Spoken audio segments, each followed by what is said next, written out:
राम कृष्ण हरी श्री स्वामी समर्थ. बघा, आपल्याकडे भरपूर पैसा यावा असे सर्वांना वाटते. आपले जीवन श्रीमंत आणि उच्च लोकांमध्ये उठणे बसणे असावे असे सर्वांना वाटते. त्यासाठी सर्वांचे आपापल्या परीने प्रयत्न चालू असतात. परंतु सर्वांच्या प्रयत्नाला यश येतं असं नाही. काही व्यक्ती थोडे कष्ट केले तरी भरपूर पैसे मिळवतात, तर खूप श्रीमंत होतात. परंतु काही व्यक्ती असतात, त्यांनी कितीही कष्ट केले, भरपूर मेहनत घेतली, तरीही त्यांची परिस्थिती सुधारण्याचे नावच घेत नाही.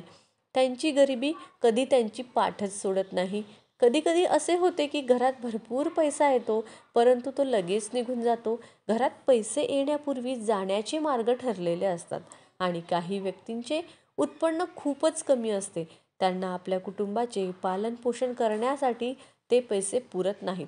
तर त्यातून बचत कशी होणार? उलट कर्जाचा डोंगर वाढत जातो आणि ते कर्जबाजारी होतात.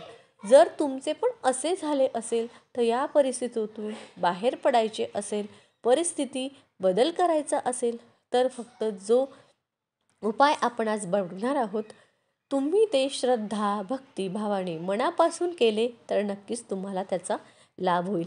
कारण कोणतेही कार्य मनापासून केले, श्रद्धेने केले आणि ते कार्य करण्यापूर्वीच आपल्याला विश्वास असला पाहिजे की हे माझं काम जे आहे ते होणारच आहे, मी करणार आहे. आपल्याला असा घट्ट विश्वास असला पाहिजे, तरच आपले कुठलेही कार्य असू द्या ते संपन्न झाल्याशिवाय राहणार नाही.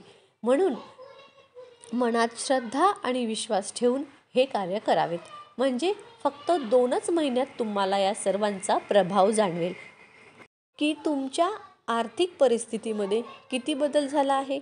उत्पन्नाचे विविध मार्ग दिसतील, उत्पन्नात वाढ होईल, कर्जाला आळा बसेल, पैशाला पैसा लागेल, बचत होईल आणि आपण कर्जापासूनही मुक्त व्हाल. चला तर मग जाणून घेऊया कोणते आहेत ते उपाय. पण व्हिडिओमध्ये पुढे जाण्याआधी तुम्हाला माझी विनंती आहे, बघा, तुम्हाला जर माझा व्हिडिओ आवडला तर व्हिडिओला लाईक नक्की करा. कमेंटमध्ये जय माता लक्ष्मी नक्की लिहा. बघा, सगळ्यात आधी मीठ. घरातील मीठ म्हणजे साक्षात देवी लक्ष्मीचे प्रतीक आहे. घरातील मीठ पूर्णपणे कधीही संपून देऊ नका. बरणीत मीठ शिल्लक ठेवा. संपण्यापूर्वीच मिठाचे 1 पॅकेट आणून ठेवा. परंतु मिठाच्या बाबतीत काही गोष्टी लक्षात ठेवाव्या. ज्या दिवशी शनिवार आहे त्या दिवशी मीठ कधीही खरेदी करू नये. शक्यतो मिठाची बरणी अर्ध्यापेक्षा खाली जाऊ देऊ नये. त्याआधीच भरणीत मीठ भरावे. शक्यतो मीठ नेहमी काचेच्या भरणीतच भरावे. कोणत्याही धातूच्या भांड्यात मीठ कधीही ठेवू नये. तसेच सायंकाळच्या वेळी कुणालाही मीठ देऊ नये. असं म्हणतात की आपल्या उत्पन्नाचा 15% भाग भगवंतासाठी, धर्मासाठी अवश्य द्यावा. आपण भरपूर दान धर्म करावा. यासाठी नाही की आपण 1 रुपयाचे दान केले तर आपल्याला त्या बदल्यात 100 रुपये मिळतात.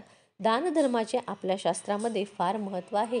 दान केल्याने आपली दुर्भाग्य सौभाग्यात बदलत जातात. अन्नदान केल्याने आपल्याला कधीही अन्नधान्याची कमतरता भासत नाही. आपल्याला शक्य होईल तसे अन्नधान्य, पैसे, कपडे, गरजेच्या वस्तू तसेच आपण काही इतरांना देऊ शकतो, ते जरूर द्यावे. आपण कितीही गरीब असला, आपले उत्पन्न कितीही कमी असले, तरीही कमीत कमी अमावस्या, पौर्णिमेच्या दिवशी तरी जरूर दान करावे. परिस्थितीनुसार खूप वेगाने बदललेली तुम्हाला नक्की जाणवेल. आपल्या यथाशक्ती दान करावे. आपल्या घरातील मुली जेव्हा माहेरी येतील तेव्हा त्यांचा आदर सत्कार करा. त्यांचा मान सन्मान ठेवा. असे म्हणतात की मुलीचा आणि नंदांचा आदर सत्कार करणे म्हणजे साक्षात देवी लक्ष्मीचा आदर सत्कार करणे होय. यांना कधीही रिकाम्या हाती पाठवू नका. काही ना काहीतरी नक्की द्या. साडी, शृंगाराचं सामान, पैसे, तुम्हाला जे शक्य होईल, तुमच्या योग्य वाटेल, यथाशक्ती तुम्हाला जेवढं परवडेल त्यांना नक्की द्या. इतरांना देण्यापेक्षा आपल्या मुलींना, नंदांना दिल्याने त्याचे पुण्य अधिक पटीने मिळेल. त्यांचे शुभ आशीर्वाद आपल्याला नेहमी प्राप्त होतात. मुली नेहमी हसत खेळत आपल्या घरून गेल्या पाहिजे. ज्या घरातून मुली रडत ओरडत जातात त्या घरात कधीच बरकत होत नाही. म्हणून मुलींना आणि नंदांचा नेहमी सन्मान करा. त्यांना जे शक्य होईल ते देण्याचा प्रयत्न करा. त्यांना नेहमी आनंदी ठेवण्याचा प्रयत्न करा. पुढील उपाय म्हणजे आपण दररोज भगवंताची पूजा करतो. भगवंताची पूजा करताना आपल्याला पूजेतील साहित्यांची आवश्यकता असते. म्हणजे जसे की ताम्हण असेल, दिवा असेल. मग आपण देवपूजा झाली की ती भांडी आपण स्वच्छ करतो आणि पालथी झाकतो. परंतु हे खूप चुकीचे आहे. देवपूजेतील भांडी कधीही पालथी ठेवू नये, ती सरळ ठेवावी. तसेच देवघरामध्ये तांब्यामध्ये स्वच्छ पाणी भरून ठेवावे. हा तांब्याचा कलश ईशान्य दिशेला ठेवावा. तसेच त्या तांब्यावर एक छोटी प्लेट झाकून त्यामध्ये थोडीशी साखर किंवा गूळ ठेवावा आणि दररोज देवपूजेनंतर कलशातील पाणी झाडांना विसर्जित करावे आणि त्या प्लेटमध्ये ठेवलेला साखर किंवा गूळ हा प्रसाद म्हणून खाऊन घ्यावा आणि त्यात दुसरे पाणी ठेवून त्यावरती पुन्हा प्लेटमध्ये साखर किंवा गूळ त्या प्लेटमध्ये ठेवून ते झाकावं. यामुळे घरात समृद्धी येते. पुढील उपाय म्हणजे घरातील स्त्रियांनी स्वयंपाक करताना कधीही मोजकाच स्वयंपाक करू नये. घरातील सगळ्यांचे जेवण झाले की संपूर्ण भांडी अगदी रिकामी होऊ नये. कधी एखादी पोळी किंवा थोडीशी भाजी भात काहीतरी का होईना शिल्लक राहायला हवे. दुसऱ्या दिवशी आपण ते कुत्र्यांना किंवा इतर प्राण्यांना पक्ष्यांना दिले तरीही चालेल. परंतु जेवण झाले की लगेच सर्व भांडी रिकामी होऊ देऊ नये. कारण स्वयंपाकात देवी लक्ष्मी असते आणि संपूर्ण स्वयंपाक संपणे आणि जेवणाची भांडी रिकामी होणे म्हणजे देवी लक्ष्मी घरातून जाण्याचे संकेत आहेत. त्यामुळे असं होऊ देऊ नका. आपली देवपूजा झाली की आपण लगेच देवाची आरती करतो. हे खूप शुभ आहे. आरती करताना 2 कापुराच्या वळ्या आणि लवंग टाकून घंटी वाजवत वाजवत संपूर्ण घरातील खोलीत कापूर फिरवावा. कापुराच्या सुगंधाने आणि घंटीच्या आवाजाने आपल्या घरातील संपूर्ण नकारात्मक ऊर्जा जी आहे ती घरातून बाहेर जाते आणि घरात सकारात्मक ऊर्जेची निर्मिती होते. जेव्हा घरात सकारात्मक ऊर्जा असते तिथे देवी लक्ष्मीचं आगमन होतं.